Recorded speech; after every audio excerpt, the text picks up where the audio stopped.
গাইবান্ধার সুন্দরগঞ্জ উপজেলার হরিপুর ইউনিয়ন এবং কুড়িগ্রামের চিলমারী উপজেলার রমনা ইউনিয়নের সংযোগকারী তিস্তা নদীর ওপর নির্মিত ১,৪৯০ মিটার দীর্ঘ মৌলানা ভাসানী সেতু উদ্বোধন করা হয়েছে। ২০ আগস্ট বুধবার দুপুরে অন্তর্বর্তী সরকারের স্থানীয় সরকার ও পল্লী উন্নয়ন ও সমবায় মন্ত্রণালয়ের উপদেষ্টা আসিফ মাহমুদ সজীব ভূঁইয়া গাইবান্ধা প্রান্তে সেতুটি উদ্বোধন করেন। সরকার দায়িত্ব গ্রহণ করে এই সেতুর কাজ অতি দ্রুত সময়ের মধ্যে সম্পন্ন করার জন্য আমরা নির্দেশনা দিয়েছি এবং ৬ মাস সময় থাকতেই আজ আমরা সফলভাবে এই সেতু মাওলানা ভাসানী সেতু উদ্বোধন করতে পেরেছি এবং আপনাদের দীর্ঘদিন ধরে এই অঞ্চলের মানুষের যে যাতায়াতের সমস্যা তা সমাধান করতে পেরে আমরা গর্বিত। সেতুর অপর পার্শ্বে সংযোগ সড়কের ছোট্ট একটি অংশ হয়তো কার্পেটিং বাকি আছে।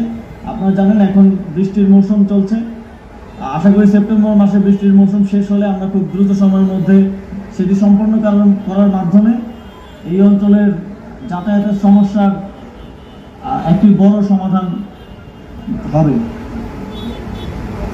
আপনারা জানেন এই সেতুর নামকরণ করা হয়েছে আমাদের এই বাংলাদেশের ফাউন্ডিং ফাদার্সদের একজন মাওলানা ভাসানীর নামে। মৌলানা ভাসানী সেতুর উদ্বোধন ঘিরে সেতু সংলগ্ন এলাকা জুড়ে তৈরি হয় উৎসব মুখর পরিবেশ।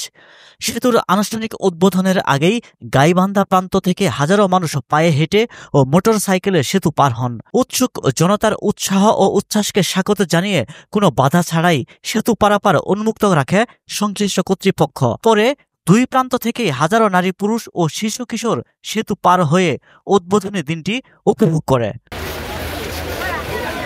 সেতুটি উদ্বোধনের মাধ্যমে কুড়িগ্রামের দক্ষিণ প্রান্তে প্রথমবারের মতো সড়ক যোগাযোগ স্থাপন হলো। ফলে তিস্তা ও ব্রহ্মপুত্র অববাহিকা অঞ্চলে যোগাযোগ ব্যবস্থায় এক নতুন যুগের সূচনা হলো। একই সঙ্গে এই অঞ্চলের মানুষের আর্থসামাজিক উন্নয়নে নতুন সম্ভাবনা উন্মোচিত হলো বলে মনে করছেন স্থানীয়রা।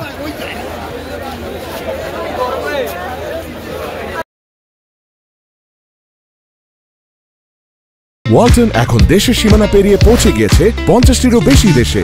ওয়ালটন, ঘরে ঘরে, বিশ্বজুড়ে।